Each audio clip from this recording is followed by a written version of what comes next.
Hey folks, Scott Jeffy here.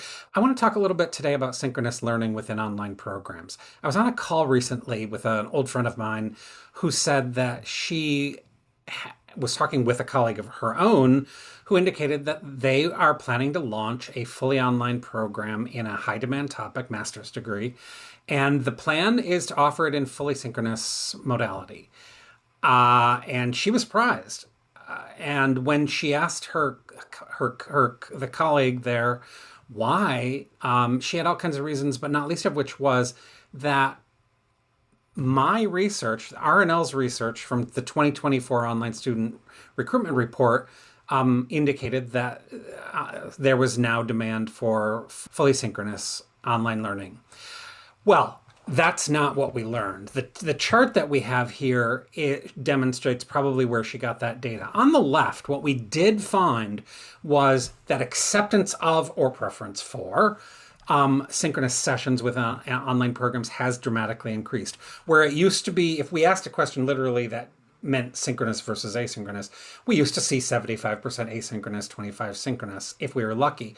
By asking them the question is your program that you're in or the program that you are about to begin, does it have required synchronous sessions, optional synchronous sessions, or none? We're trying to get at that same thing, and the results are dramatically different. And in the report and in every time I've talked about it, I've said this is a profound impact of the pandemic. Before the pandemic, the idea of joining a Zoom anything was something that people hadn't done a lot of. Post-pandemic, everybody's done that. It's become old hat. It's one of the most common things we do. And so no surprise that 40 some odd percent indicated that they were in an online program or will soon that has required synchronous sessions.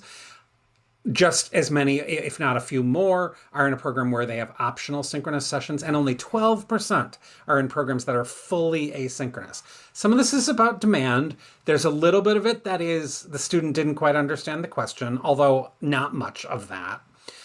But this does not mean that fully synchronous programs are now popular.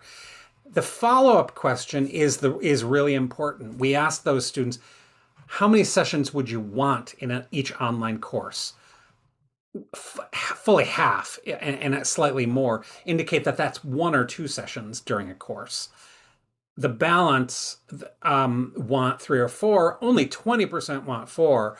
What I would have to say to that program director on that campus that's decided to go fully synchronous is you are limiting your demand. You're limiting your audience to not 20%, but less than 20% of online students that would really embrace that.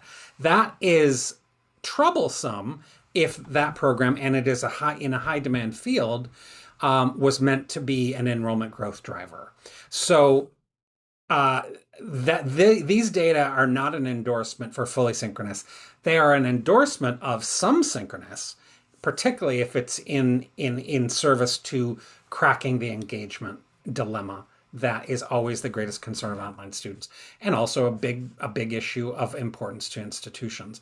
All right, I hope this was helpful, and leave me a note if you have any comments on this. Thanks so much, and talk to you soon.